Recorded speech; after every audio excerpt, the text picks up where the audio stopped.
ہم بات کر لیتے ہیں شاعر مشرق مفکر پاکستان علامہ اقبال کی۔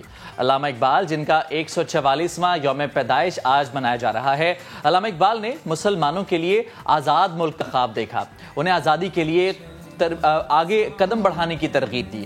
عظیم شخصیت، عظیم رہنما، ان کو گلوکار میکال اور عمر نے شاندار انداز میں خراج عقیدت پیش کیا ہے۔ ایک زبردست قسم کا نغمہ انہوں نے گایا ہے۔ بالکل، ہم سنوا دیتے ہیں آپ کو، اور پھر اس کے بعد یہ دونوں ہمارے ساتھ موجود ہوں گے، ان سے بات کریں گے۔ میکال، عمر، السلام علیکم، گڈ مارننگ، بہت شکریہ وقت دینے کے لیے۔ میکال، سب سے پہلے آپ سے بات کرنا چاہوں گی میں، شاعر مشرق کو ٹریبیوٹ پیش کیا آپ نے، اور یہ کوئی آسان کام نہیں ہوتا، یقیناً شخصیت کو سمجھنا، جاننا، پہچاننا بے حد ضروری ہے، اس پہ کام کرنا، ریسرچ کرنا یہ بھی ضروری ہے۔ آپ نے علامہ محمد اقبال کی شخصیت کو کیسا پایا؟ کیا پڑھا آپ نے ان کے بارے میں؟ کیا منفرد آپ نے ایسی چیز پائی جو کہ ہم آج کے اپنے سیاستدانوں میں، اپنے لیڈرز میں نہیں دیکھ پاتے؟ جی، علامہ اقبال نے جو بر صغیر کا جو فیوچر انہوں نے انویژن کیا تھا وہ تھا کہ ہم کلونیل مینٹیلٹی کے شیکلز کو شیڈ کریں، اس سے اپنے آپ کو نکالیں اور اپنی آئیڈینٹی ایک کریٹ کریں، اپنی ہسٹری، اپنے کلچر کو ہم پراؤڈلی اون کریں۔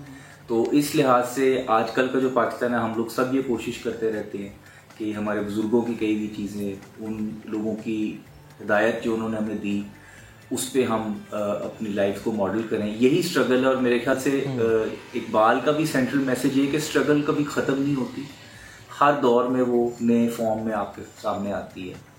آج ہمیں جن چیزوں کے ساتھ لڑنا پڑ رہا ہے وہ ہٹ کے تھوڑی سی ڈفرینٹ ہیں، شاید 100 سال پہلے یہ مسائل نہیں تھے، لیکن انسان جو ہے وہ اس کو ہمیشہ کسی نہ کسی فورس کے ساتھ اسٹرگل کرنا پڑتا ہے، ویدر وہ آپ کی اپنی انٹرنل کویسچنز ہیں جن کے ساتھ آپ ڈیل کرنا چاہتے ہیں، یا وہ نیشن کے لیول پہ کویسچنز ہیں، معاشی سوالات ہو سکتے ہیں، اکنامک ایشوز ہو سکتی ہیں۔ تو آئی تھنک ان کا بہت براڈ اور انکمپسنگ میسج ہے جو کہ صرف ہم لوگوں پہ نہیں، پوری انسانیت پہ اپلائی ہوتا ہے کہ نو میٹر کہ آپ کو جتنے بھی حالات ڈیفیکلٹ ہوں، جتنے بھی آپ کو دشواریاں پیش ہیں، آپ نے ہمت نہیں ہارنی اور آپ نے اسٹرگل ٹل دی اینڈ کرتے رہنے، ادروائز آپ کی زندگی کا جو ایک مقصد ہے وہ آپ ضائع کر پائیں گے، آپ پوری طرح اپنا مشن فلفل نہیں۔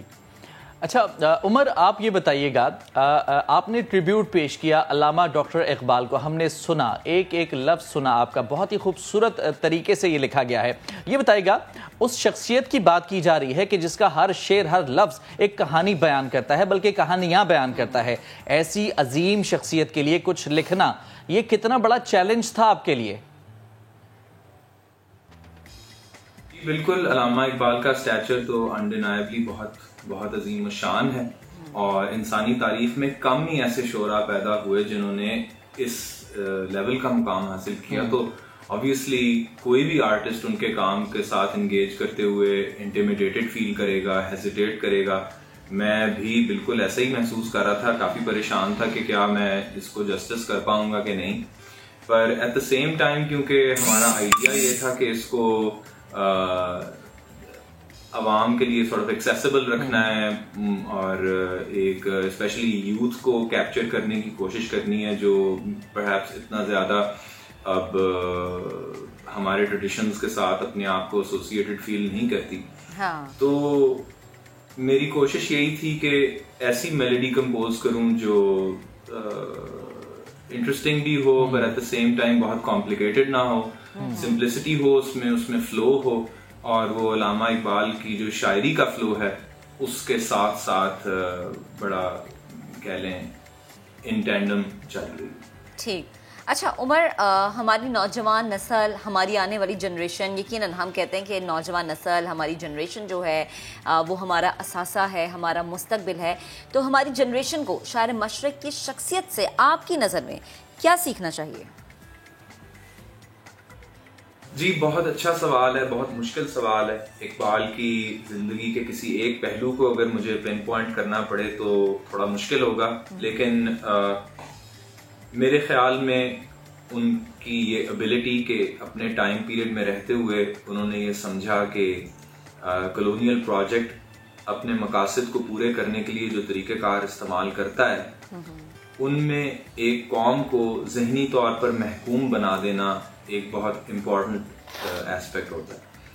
تو اس چیز کو کاؤنٹر کرنے کے لیے اقبال نے نہ صرف اپنی شاعری بلکہ اپنی پولیٹیکل سٹرگل بھی جو کی وہ بہت ہی زبردست کام ہے. اور میں نے بھی ایز این آرٹسٹ یہی کوشش کی ہے کہ کسی حد تک اپنے کام میں اپنے میوزک میں جس قسم کا کانٹینٹ میرا بینڈ جنریٹ کرتا ہے ہم کوشش یہی کرتے ہیں کہ وہ کسی نہ کسی امپورٹنٹ سوشل ایشو کے ساتھ جڑا ہوا ہو, اس کی کوئی نہ کوئی سوسائٹل ریلیونس ہو. تو یہ ایک ایسپیکٹ ہے اقبال کی زندگی کا جو میں نے کوشش کی ہے کہ اپنی زندگی کے اندر اس کو لا سکوں. ٹھیک. اچھا, علامہ اقبال کو آپ نے بہت تفصیل سے پڑھا ہے, نہ صرف علامہ اقبال کی تصانیف کو آپ نے پڑھا ہے بلکہ ان کی شخصیت, ان کی سوچ کے حوالے سے بہت گہری ریسرچ ہے آپ کی. اس کے علاوہ بھی یقیناً دیگر شخصیات کو بھی آپ نے پڑھا ہوگا. علامہ اقبال سے متعلق اگر کوئی ایسی چیز آپ ہمارے ساتھ شیئر کر سکیں جو آپ نے دوسرے عظیم جو شخصیات ہیں ان سے مختلف شاعر مشرق علامہ ڈاکٹر اقبال میں پائی ہو.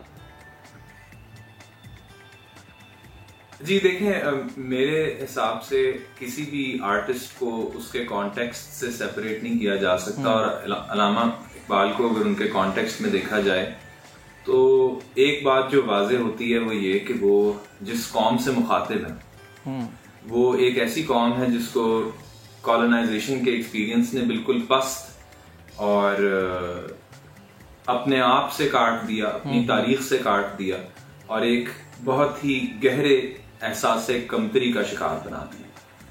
تو ایک ایسی قوم سے جب وہ مخاطب ہیں اور اپنے کلام میں ان کو کوشش کرتے ہیں کہ متوجہ کریں, ان کو ان کے شاندار ماضی کا احساس دلائیں, تو اسی بات سے آپ کو اقبال کے کردار, ان کی شخصیت, ان کی دور اندیشی کا اندازہ ہونا شروع ہو جاتا ہے. صحیح. یہ سوچ آج کل ہم کریٹیکل تھیری میں, لٹریچر کے ڈپارٹمنٹس میں, پوسٹ کلونیل تھیری کے کانٹیکسٹ میں پڑھتے ہیں. تو یہ باتیں اقبال نے اس زمانے میں جب کلونیل پروجیکٹ ابھی چل رہا تھا تو تب کی. تو میرے خیال میں یہ ایک بہت بڑا انڈیکیٹر ہے کہ وہ کس شخصیت کے اور کتنے زبردست خیالات کے انسان تھے. بہت شکریہ میکال اور عمر, آپ ہمارے ساتھ موجود تھے, اور یقیناً آپ نے جس انداز میں, جس خوبصورت انداز میں علامہ اقبال کو خراج تحسین پیش کیا ہے وہ قابل قدر ہے.